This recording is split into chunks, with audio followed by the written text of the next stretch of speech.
और ये दीक्षा उसी कड़ी का अंग है कि हम उस विष को अमृतमय बनाएं। जो हमने विष इकट्ठा किया है जाने अनजाने में, वो एकदम अमृत में कन्वर्ट हो जाए। और ये क्रिया गुरु शक्तिपात के माध्यम से करता है कि आज तक तुमने जो विष इकट्ठा किया, जो तुम्हें विष समाज ने दिया, संसार ने दिया, न चाहते हुए भी तुम्हें मिला, अपने घर में ही मिलता है, परिवार से मिलता है और बाहर समाज से भी मिलता है, वो आपका साफ हो जाए, वो अमृत में कन्वर्ट हो जाए, बदल जाए। और जो ही अमृत में बदलेगा आपके अंदर बदलाव आएगा। आप अंदर से एक आनंद, एक खुशी, एक मस्ती महसूस करेंगे। आपके घर में बरकत, 2 पैसे की आमदनी बढ़ेगी, बरकत होनी शुरू हो जाएगी, 2 पैसे की बचत शुरू हो जाएगी। प्रैक्टिकल चमत्कार आप देखते हैं कदम कदम पे।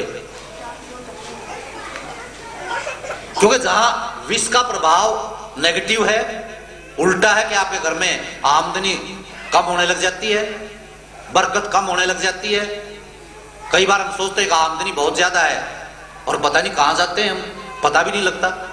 वो उस विष का प्रभाव है। क्योंकि परिवार में जो प्रेम, जो मस्ती, जो उल्लास, जो आनंद होना चाहिए वो नहीं रहा। हमने स्वयं को जानने की क्रिया भूल गए, वो चिंतन ही नहीं रहा। हम तो यूं लिया कोई भगवान है, बस हे भगवान तू करेगा सब कुछ। भगवान नाम की लिए ब्रह्म है एक शब्द, और आदमी स्वयं ब्रह्म है। लेकिन ब्रह्म कब है? जो निर्माण की क्रिया करेगा। ब्रह्म सृष्टि का निर्माण करता है, हम भी निर्माण करेंगे अपने जीवन का। और जहां निर्माण रुक जाता है वहां हम मृत्यु की ओर अग्रसर हो जाते हैं। वो निर्माण की क्रिया कि हम अपने जीवन को इतना ऊंचा उठाएं। एक बच्चा शुरू से पढ़ाई करता है, वो मेहनत करता है, वो निर्माण करता है, वो निर्माण में लगा हुआ है, इसलिए वो ब्रह्म है।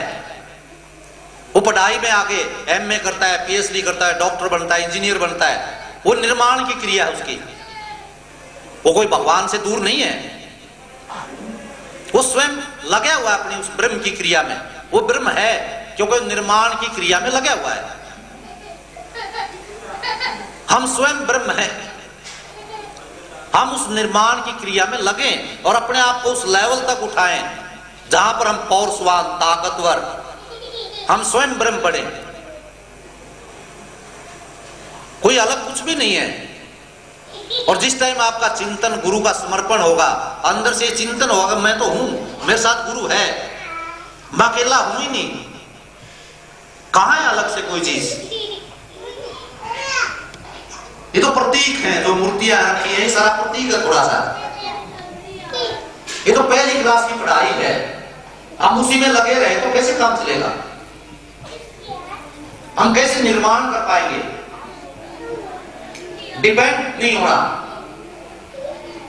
किसी पर डिपेंड नहीं होना, तुम स्वयं हो, अलग नहीं हो।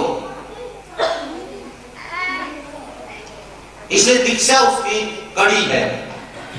गुरु दीक्षा उस एक कदम को आगे बढ़ाना है कि मैं अमृतमय बनना चाहता हूं।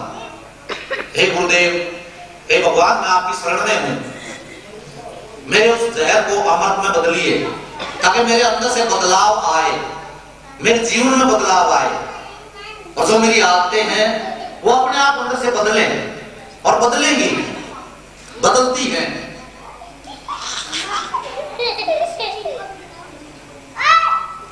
दुख, तकलीफें, परेशानियां वो सब दूर भागती हुई नजर आती हैं।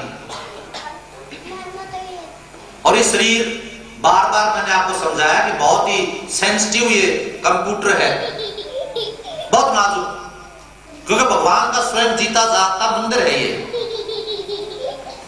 ये स्वयं साक्षात ब्रह्म है। जो कुछ भी हम काम करते हैं, जो कुछ भी हम देखते हैं, सुनते हैं, जो भी मन में सोचते हैं, वो सारी रिकॉर्डिंग इसमें होती रहती है। हम कहीं से बचे हुए नहीं है। कोई ये समझे कि मैं कुछ भी उल्टा सीधा करूं, किसी को पता नहीं लगेगा। वो सब रिकॉर्डिंग है और उसका फल हमें मिलता है बीमारी के रूप में, चोट लगने के रूप में, परेशानी के रूप में। ये उस विष का प्रभाव है जो हम इकट्ठा करते हैं मन मुटाव से, घृणा से, लड़ाई झगड़े से, द्वेष भावना से, छल कपट से, दिखावा करके। वो सारा उसका प्रभाव है। नहीं, दुख तकलीफ जीवन में आ ही नहीं सकती, है ही नहीं। मस्ती मस्ती है।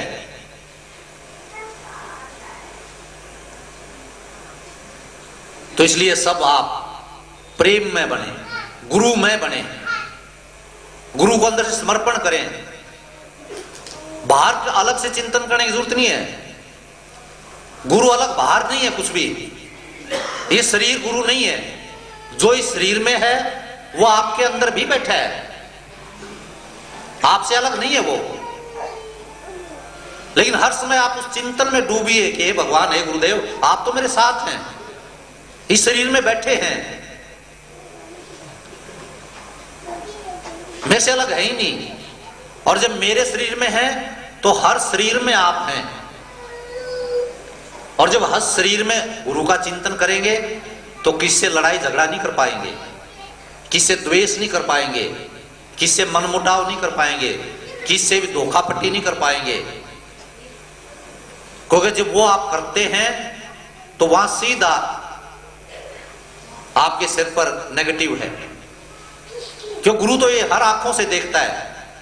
जब आपको बार बार समझाया गया कि हर रूप में स्वयं गुरु है, ब्रह्म है, भगवान है, आप उससे अलग है ही नहीं। आपकी आंखों से वो देखता है, आपके हाथों से वो काम करता है, आपके पैरों से वो चलता है, आपके मुंह से वो बोलता है।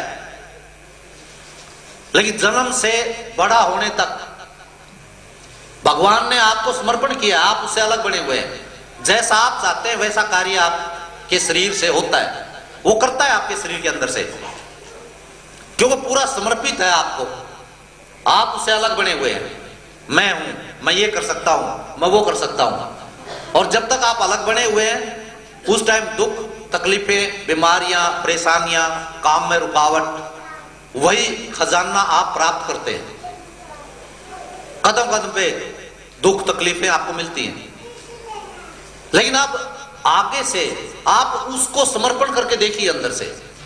काम वैसे ही करिए, काम छोड़ने की जरूरत नहीं है, पिछुलगू किसी का बनने की जरूरत नहीं है।